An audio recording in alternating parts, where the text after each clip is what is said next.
one of the things we do with the Sales Influence programs, not only do we talk about selling tactics and using influence programs, but how do you put them in a product pitch so that every time you're showing something, there's actually a hook involved. And what I'm trying to do is draw you in to my product space. Ernest Dichter, the famous advertising executive, said this, that in order to motivate people to buy, we have to make them constructively discontent.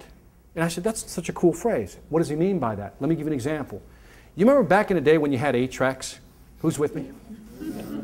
Everybody else is going, oh, dude, I'm not raising my hand on that one. We had 8-tracks, right? And we were all happy with 8-tracks. So somebody says, look, we can make it what?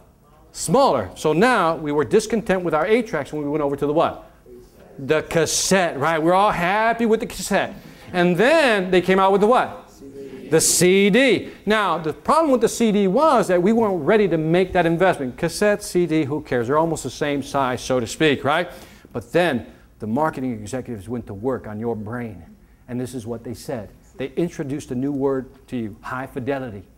And you didn't know what that was. So they went ahead and defined it for you. They said, you know what high fidelity is? Go back and listen to your tape. Do you hear that sound? You won't hear that on the CD.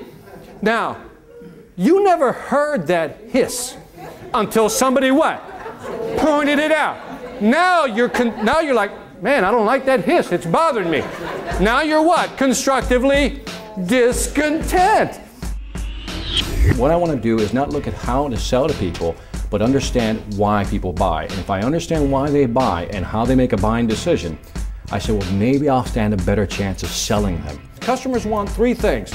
They want, 1, minimize their risk. If I'm selling you something, can you minimize my risk? Can you make sure that I'm getting the best deal possible? And tell me that you're looking out for me.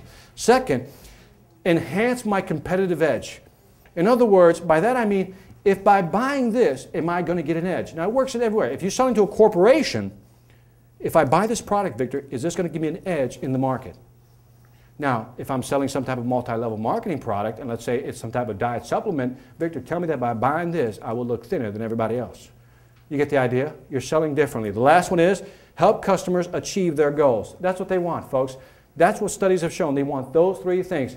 1, are you looking out for me? Let me put it in simple Chicago terms. I need to know, are you looking out for me? Number 2, give me the competitive edge. Are you hooking me up?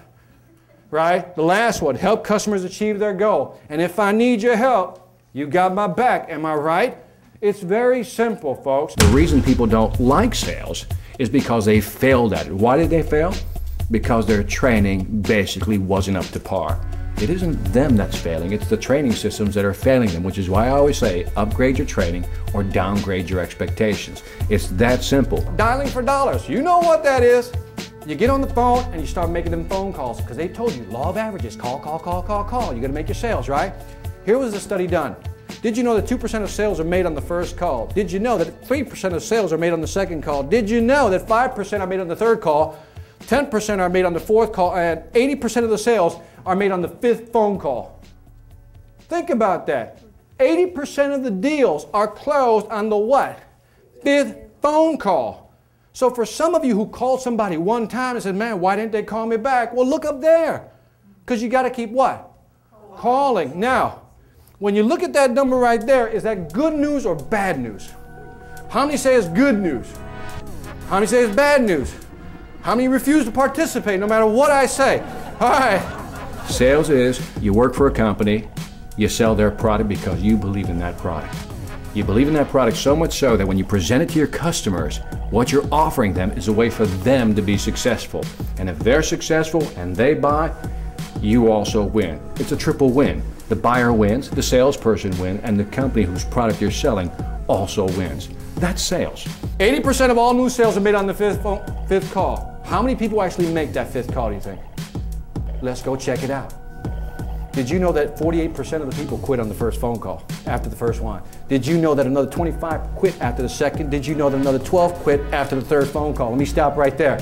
You add these 3 numbers up right here. If my numbers are correct, that's 85%. 85% of the people, no, heck, go back. 50% of the people almost quit after the first phone call. Is that good news or bad news? Great news! Because now you know that just by making the 2nd phone call, you're one up on everybody else.